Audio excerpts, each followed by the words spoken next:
Ẹ̀yin èèyàn ilé èwo lẹ ṣe káàbọ̀ sí Mashola Gist TV. Ṣé àlàáfíà ni ẹwà gbogbo lé ń kọ́? Ó lágbára o. Ìta túgbọ̀ yìí tún lágbára o. Ẹ̀yin náà mọ̀ wípé a sọ fún yín wípé Chief Dosunmu wọ́n dá sí ọ̀rọ̀ Queen Naomi nítorí àǹtí wáyé ó lọ bá wọn. Wọ́n dẹ̀ sọ máìndì wọn fún àǹtí wáyé wípé wọn kàn lè máa ṣe bó ṣe wù wọ́n nínú ààfin bàbá wẹ̀rin ńlá, kí wọ́n wá rò pé tí àwọn bá ti ṣe nǹkan tí ò dáa àwọn máa dá sí i. Wípé Queen Naomi wọ́n ti wà nínú palace yẹn kó tó di pé ìkọ̀kan nínú wọn wọ inú palace. Pé kí wá ló dé tó jẹ́ pé wọ́n jẹ́ kí ogun ó mí, tí wọ́n fi ní wọ́n refuse láti rí wọn. Ẹ̀yin èèyàn lé lẹ́yìn yìí wọ́n ní àǹtí wa wọ́n ní ṣe ni ó lọ gbé àwọn chief dìde láti wá bẹ kábíyèsí àti àwọn ọba. Nǹkan tá a gbọ́ nìyẹn allegedly. Àwọn nǹkan míì tí mo gbọ́ mi ò lè sọ nítorí pé mi ti confirm bóyá irọ́ ni àbó òótọ́ ni, so mi lè sọ. Èyí tí a gbọ́ tó wá jẹ́ nǹkan tó yẹ pé ó really bother mi, ó ní ọ̀rọ̀ àwọn elders tó wà nínú ààfin bàbá wẹ̀rin ńlá tí wọ́n ní wọ́n fi ọwọ́ sowọ́pọ̀ pẹ̀lú àwọn àǹtí wa yìí, àwọn sisi wa gbogbo wọ́n ní wọ́n fọwọ́ sowọ́pọ̀ pọ̀. Ipe ó ní ọ̀nà kan tí wọ́n kó sí inú palace, wọ́n ní 7 ni. Wọ́n ní wọ́n ti yọ 3 nínú hàn yẹn. Ẹ ṣáà mọ nǹkan tó ń jẹ́ bẹ̀. Ìwo màálù, ẹ mọ̀ pé wọ́n fi máa ń ṣe àwọn oògùn láyé àtijọ́. Wọ́n ní 7 ni wọ́n hang sí ibi tí wọ́n ti ń bọ, bóyá ojúbọ ni o, mi ò lè sọ. Wọ́n ní inú ààfin kábíyèsí wọ́n ní 7 ló wà ńbẹ̀. Wọ́n náà ti yọ 3 ńbẹ̀. So wọ́n ní àtìgbà tán ti yọ ọ̀nà 3 yìí, wọ́n ní ó ti di pé nǹkan kò rọgbọ fún àwọn tí wọ́n wá ṣiṣẹ́ ibi yẹn, torí oríṣiríṣi ni wọ́n ní ó ń ṣẹlẹ̀ látìgbà tí ọ̀rọ̀ yẹn ti ṣẹlẹ̀. Wọ́n ní ó ya bàbá wẹ̀rin ńlá lẹ́nu pé wọ́n lè gbé irú ìgbésẹ̀ báyìí láti yọ àwọn ọ̀nà yìí kúrò nínú ààfin wọn. Ẹ mọ̀ pé kì í ṣe èní náà tí máa ń ṣe bẹ́ẹ̀ nínú pálásì bàbá wẹ̀rin ńlá. Kì í ṣe ní. Ẹ wo ìgbà tí wọ́n ní wọ́n lọ gbé orí màálù sínú Yèyélúà quarters nítorí pé wọ́n fẹ́ pé Queen Naomi padà. Tó bá ti mọ̀ pé Queen Naomi fẹ́ padà sí inú ààfin yẹn báyìí ni wọ́n ń gbé ọwọ́ oríṣiríṣi, ni wọ́n ń gbé ọwọ́ kọ́wọ́. Bàbá wẹ̀rin ńlá dẹ̀ ti ní kò sí nǹkan tán lè ṣe. Ìyàwó àwọn á padà wá sí inú ààfin àwọn. Gbogbo wa ni ọ̀rọ̀ yìí ti kà láyà, because èmi ò mọ nǹkan tó dé tí èèyàn á kò nú ilé ọkọ ẹ̀ tó dẹ̀ fẹ́ padà tó máa di ogun, tó máa di wàhálà, tó máa di ẹjọ́ báyìí. Ẹ̀yin èèyàn lé, recently la gbọ́ pé àwọn àǹtí wa yìí, àmọ́ èyí tó jẹ́ nínú wọn bóyá jọ ṣé ni o a lè sọ, tán ni wọ́n rán àwọn èèyàn lọ sí ibi event tí Queen Naomi ṣe ní Ọ̀jájá Park. Wọ́n ní Ọlọ́run ló yọ Queen Naomi. Wọ́n ní fúnra ara àwọn ènìyàn náà ni wọ́n fi ẹnu wọn kà wípé iṣẹ́ ibi tí àwọn ṣe ni. Ẹ̀yin èèyàn lè ṣe rí pé èyí lágbára. Bí a ṣe gbọ́ náà nìyẹn tán ni pé ìgbà tí àǹtí wa tó lọ bu yẹ̀pẹ̀ ibi tán lọ́bù, wọ́n ní ara àwọn babaláwo tó wà nínú palace ni wọ́n fọwọ́sowọ́pọ̀ tí wọ́n ń ṣe gbogbo iṣẹ́ ibi.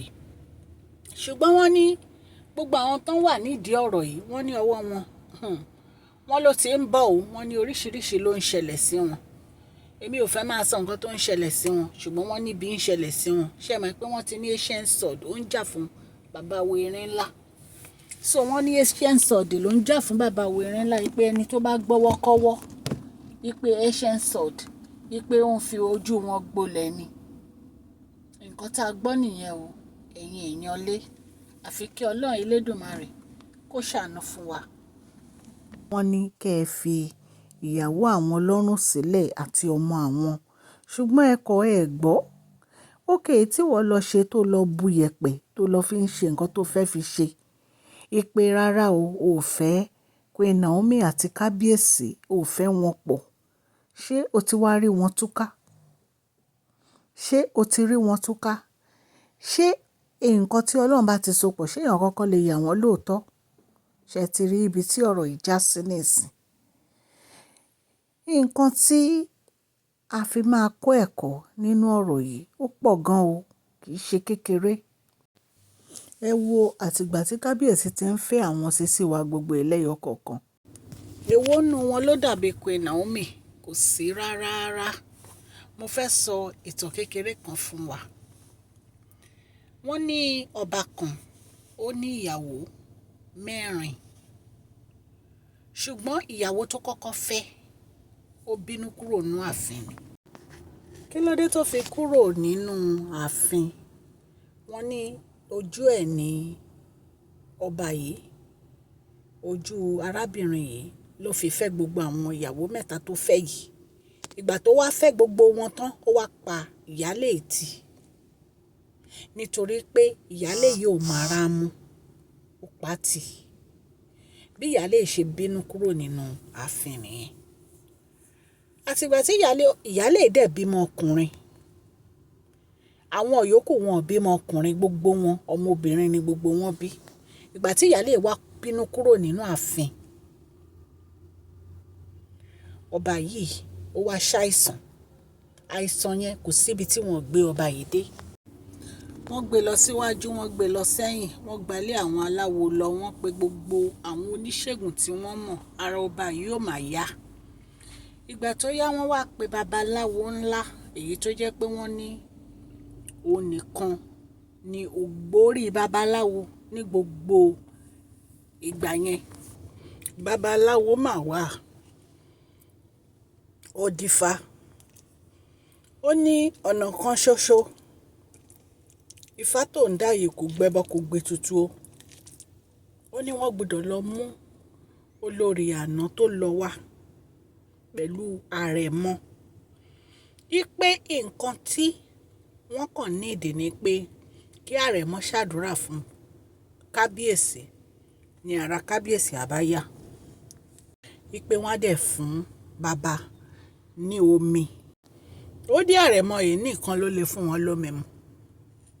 Ó ní kò sí èèyàn kankan tó lè gbọ́wọ́lé kábíyèsí lórí ju àrẹ̀mọ lọ kó ṣàdúrà fún kábíyèsí, kó dẹ̀ fún bàbá lómi mu. Ó lára bàbá bá yá. Bí wọ́n ṣe bẹ̀rẹ̀ sí wá olórí àná kiri nìyẹn o. Wọ́n wá olórí àná kiri tí wọ́n máa rí olórí àná. Ṣé ẹ dẹ̀ mọ̀ pé kó tó di pé olórí àná lọ, àwọn ìyàwó kábíyèsí wọ́n gbógun ti olórí àná nítorí pé wọn ò bí àrẹ̀mọ. Wọ́n wá olórí àná kiri tí wọ́n rí olórí àná o. Wọ́n wá lọlé ìyá, wọ́n wá lọlé bàbá. Gbogbo àwọn tán mọ̀ náà béèrè, wọn ò rí olórí àná. Ìgbà tó yá, tí ara kábíyèsí ò yá, àwọn olórí wọn lẹ́yọ kọ̀ọ̀kan bó ṣe ń gbẹ́rù tí wọ́n jáde nù ààfin nìyẹn. Wọ́n ní ó ti tojú sáwọn, àwọn ò lè dúró mọ́. Bí gbogbo wọn ṣe lọ lẹ́yọ kọ̀ọ̀kan, bí wọ́n ṣe kúrò nù ààfin nìyẹn o, tí wọ́n dá kábíyèsí dá àìsàn.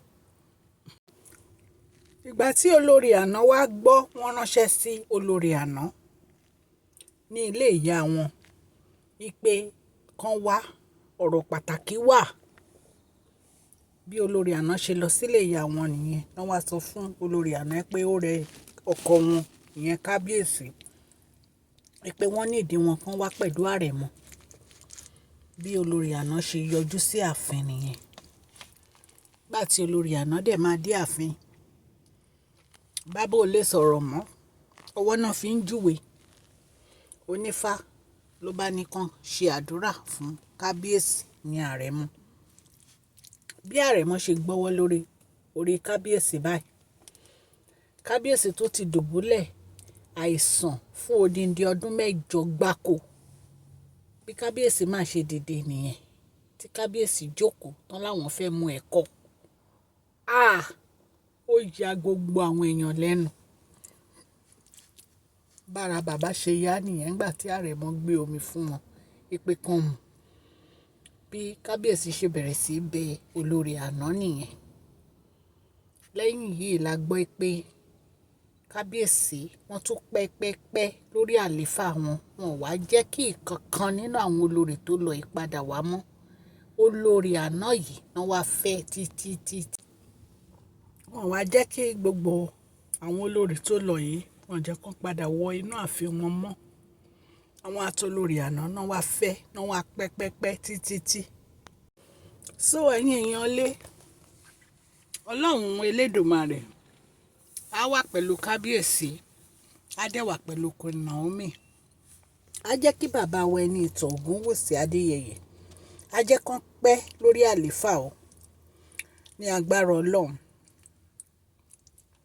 á bá wa dẹ̀mí wọn sí ṣé ẹ mọ̀ pé wọ́n ti sọ pé ó máa dé àsìkò kan tó jẹ́ pé Queen Naomi nìkan ló máa kù nínú ààfin yẹn wọ́n ní àwọn síà àwọn náà sọ ọ̀rọ̀ yìí wípé nítorí kò sí nǹkan kan tí ó lè ya bàbá wẹ̀rin ńlá àti Queen Naomi ẹ̀yin èèyàn lébi tí màá fi òpin gist tèmi sí ni tó bá tún dọ̀la a tún máa mú update wá fún yín mo dúpẹ́ lọ́wọ́ gbogbo etí tó ń gbọ́ mi o bí mo ṣe máa ń sọ allegedly ní gbogbo nǹkan tá a gbọ́ àwa torchlight sí ni orúkọ mi ni Máṣọ́lá Yorùbá ni à ń sọ lórí ìkànnì yìí à ń sọ nítorí pé àfẹ́gbàgbé àṣà àti èdè wa dẹ̀ tún sọ fún ọ̀pọ̀lọpọ̀ àwọn tí wọ́n gbọ́ Gẹ̀ẹ́sì à ń sọ̀rọ̀ nípa celebrity gist royal gist politics àti gbogbo nǹkan tó ń ṣẹlẹ̀ ní agbègbè orílẹ̀-èdè bàbá wa ní ilẹ̀ Nàìjíríà tẹ́ bá ti subscribe ẹ tẹ notification bell yín kẹ́ subscribe so that tá bá ti post any gist ẹ máa rí òkè òkè ní ọlá yín á máa lọ ọlá yín ò ní lọ ìsàlẹ̀ láíláí